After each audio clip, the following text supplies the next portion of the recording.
Sometimes one small act changes everything you know. Madison Carter had never imagined her Tuesday evening would unfold like this.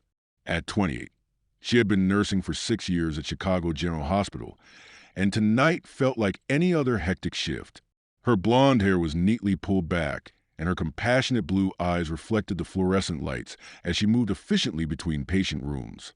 The emergency department buzzed with its usual controlled chaos when the ambulance arrived. Madison watched as paramedics rushed in a man in his mid-40s, unconscious and pale. His dark hair was disheveled, and despite his expensive suit being torn and stained, something about him struck her as profoundly vulnerable. Dr. Reynolds quickly assessed the situation. The patient had suffered severe trauma from a car accident and needed an immediate transfusion. Madison checked the records twice, her heart sinking. They were completely out of his rare blood type. Without hesitation, Madison rolled up her sleeve. She had the same rare blood type, something she had discovered years ago during her nursing training. As her blood flowed to the fore line into the stranger, she found herself studying his face. Even unconscious, there was something gentle about his features that contradicted the sharp lines of what was clearly an expensive business suit. 3 days later, Madison was adjusting for medications when she heard a quiet voice behind her.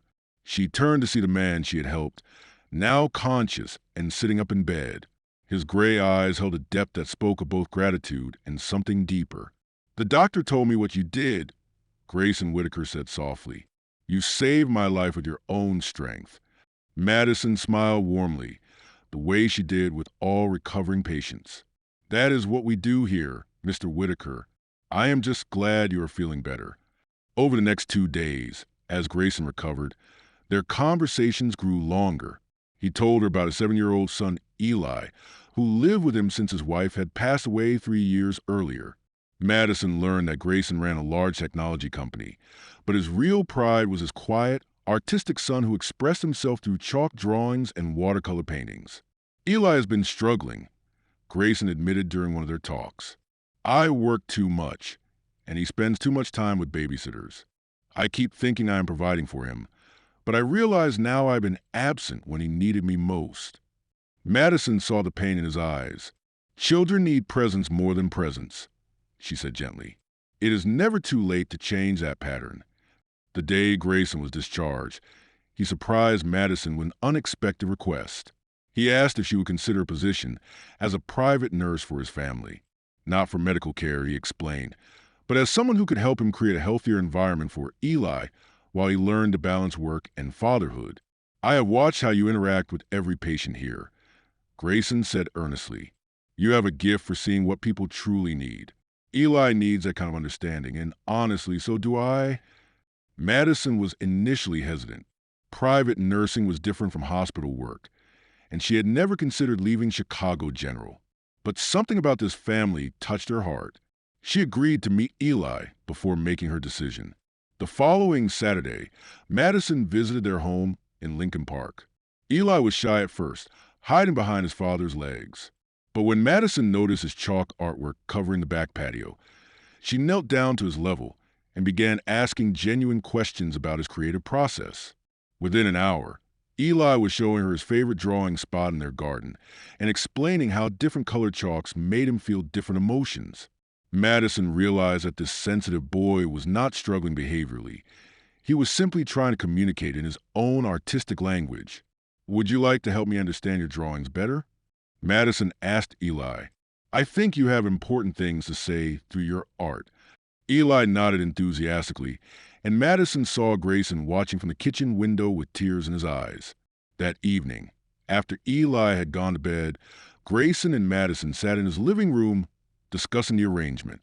Madison would work part-time at the hospital and spend afternoons helping Grayson create more structured, nurturing routines for Eli. She would also coordinate with child psychologists and art therapists to support Eli's emotional development. "This is not just about professional care," Grayson said quietly. "You gave me my life back in that hospital bed. Now I want to give my son the father he deserves, and I think you can help us both learn how to be a real family again." Madison accepted the position, and over the following months, she watched their household transform. Grayson began leaving work earlier, and the three of them established evening routines that included art time, reading together, and long conversations about everything from school to Eli's dreams for the future.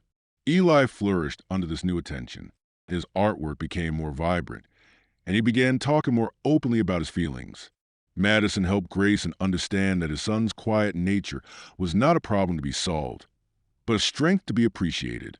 One evening, as they watched Eli create an elaborate chalk mural in their driveway, Grayson turned to Madison with a look of profound gratitude. You know, when I was unconscious in that hospital, I had dreams about having a real family again, he said.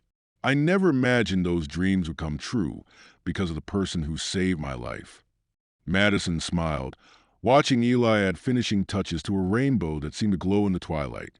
She had never expected that one evening of doing her job would lead to becoming part of a family that needed healing just as much as she had needed purpose.